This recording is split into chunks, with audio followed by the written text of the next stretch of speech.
آسان انداز میں فاتحہ کا طریقہ ارشاد فرما دیجیے. اس کے علاوہ فاتحہ کا کھانا سامنے رکھنا کیسا ہے؟ سامنے کھانا رکھا ہے پھر فاتحہ کا اہتمام کرنا یہ کیسا ہے؟ اس کے علاوہ جو فاتحہ نظر و نیاز کے لیے کوئی دن مخصوص کرنا، اس کے بارے میں ارشاد فرما. دیکھیں ویسے تو کسی بھی طریقے سے ہم ایصال ثواب کریں، چاہے وہ صدقے کی صورت میں کریں یا چاہے وہ ہم دعا کی صورت میں کریں یا چاہے وہ ہم نوافل کی صورت میں کریں، وہ ایصال ثواب کے یہ سب طریقے جائز ہیں، روا ہیں. اب جو ایک خاص طریقہ ہے کہ ہم ایک جگہ بیٹھ کر قرآن کریم کی کچھ مخصوص آیات تلاوت کرتے ہیں، یہ طریقہ ہمارے بزرگوں سے منقول ہے. اعوذ باللہ من الشیطان الرجیم، بسم اللہ الرحمن الرحیم. لقد جاءکم رسول من انفسکم عزیز علیکم ما عنتم حریص علیکم بالمؤمنین رؤوف رحیم وان تولوا فقل حسبی اللہ لا الہ الا هو علیہ توکلت وهو رب العرش العظیم.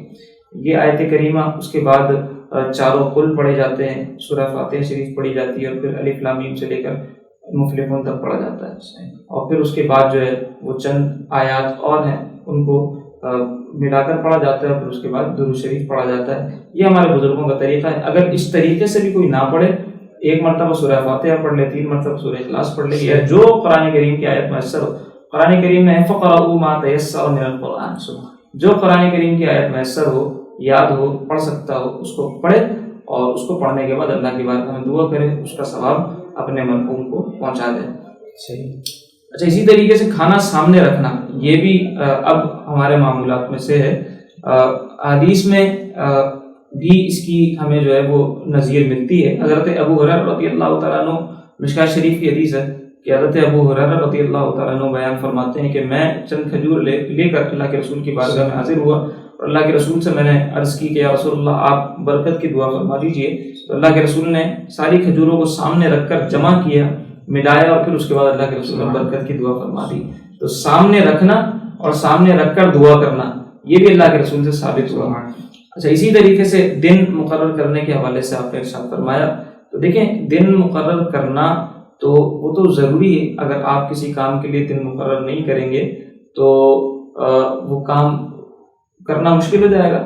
اور اگر آپ یہ کہیں کہ ہم نے فاتحہ کے لیے یا ایصال ثواب کے لیے اگر دن مقرر کیا ہے، وہ سہولت کے لیے مقرر کیا ہے. اگر آپ اس دن نہیں کرنا چاہتے تو آپ نہ کیجیے، آپ کسی اور دن کر لیں. لیکن دن مقرر کرنے کی وجہ سے اس کام کا، کسی اچھے کام کا غلط ہو جانا یا ناجائز ہو جانا، یہ ایک ایسی بات ہے جو کہ خلاف عقل ہے.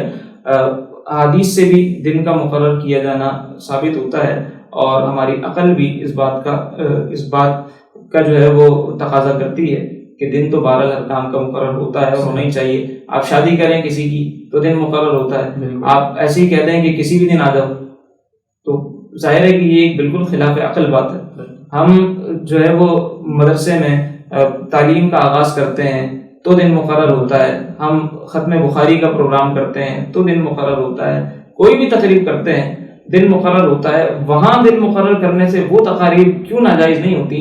اور فاتحہ کی تقریب کے لیے ہم جو ہے وہ 40ویں کے لیے، برسی کے لیے اگر دن مقرر کر لیں تو وہ کیوں ناجائز ہو جاتی ہیں؟ یہ دوہرا معیار کیوں ہے؟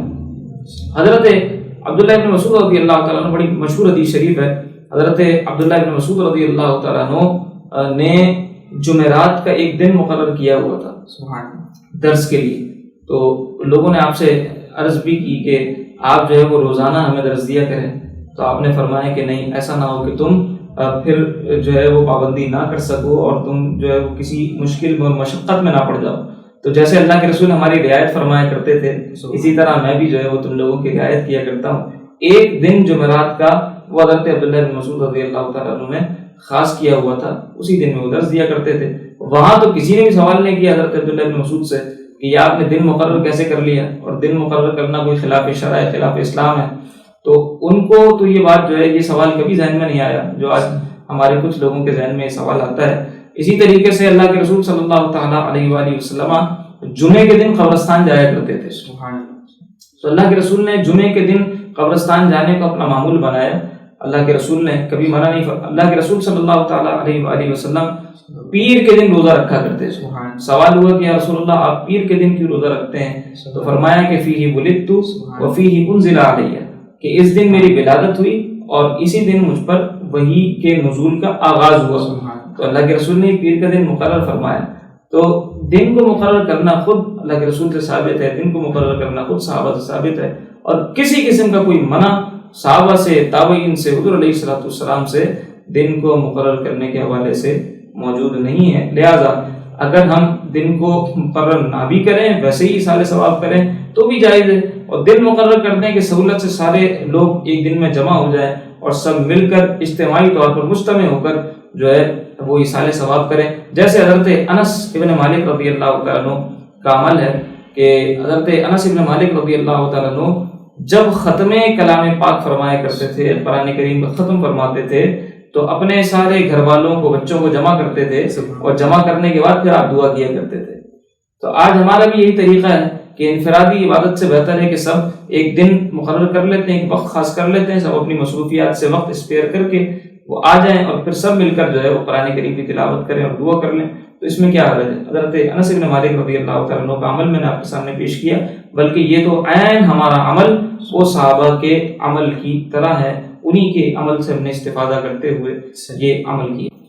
ماشاءاللہ. اچھا, مطلب مقرر کرنے تو فائدہ ہی ہے ہمارا اور ثابت بھی ہے, لیکن ضروری نہیں ہے کہ مطلب مخصوص نہ کر لیا جائے, مخصوص کرنے کا حکم نہیں ہے, مطلب مقرر کرنے تو فائدہ ہے, اور ویسے بھی کسی بھی دن کبھی بھی کیا جا سکتا ہے, کسی بھی دن کیا جا سکتا ہے, مخصوص مقرر کر لیں تو بھی حرج نہیں ہے, بھی حرج نہیں ہے. اچھا, یہ فاتحہ کی آج جو صورت ہے, حضرت حاجی امداد اللہ محمد مکی رحمۃ اللہ تعالیٰ نے فیصلہ مسئلہ کے اندر بڑی اچھے طریقے سے, عمدہ طریقے سے اور ایک تطبیق کے ساتھ ذکر فرمایا ہے کہ جیسے ہم نماز میں نیت کرتے ہیں تو نیت تو دل کے ارادے کا نام ہے, لیکن زبان سے کہہ لینا بہتر ہے. اسی طریقے سے ہم جب فاتحہ کے لیے جو ایصال ثواب جو ہم کر رہے ہوتے ہیں تو دل میں بھی اگر ہم کہتے ہیں کہ یا اللہ ہم نے اس کو ایصال کیا اور تو قبول فرما, تو وہ بھی درست ہے, لیکن ہم اگر اس کو زبان سے ادا کر دیں تو یہ اور زیادہ بہتر صورت ہے. پھر جو ہے وہ کسی کے ذہن میں یہ خیال آیا کہ جس چیز کو ہم ایصال کر رہے ہیں, جس کا ثواب پہنچا رہے ہیں, اس کو اگر سامنے رکھ لیں تو اور زیادہ استحضار حاصل ہو جائے گا, حضور قلبی ہو جائے گی کہ یہ چیز سامنے موجود ہے, ہم اس کا ثواب جو ہے وہ کسی کو میت کو پہنچا رہے ہیں, تو وہ کھانا سامنے رکھنا شروع کر دیا. اور پھر اس کے بعد خیال یہ ہے کہ ہم دعا کر رہے ہیں, اس کے ساتھ جو ہے وہ چند کلمات اگر ہم قرآن کریم کے تلاوت کر لیں, چند آیات تلاوت کر لیں, تو وہ اس کے اندر جو ہے وہ مزید اس کی برکات میں اضافہ ہو جائے گا.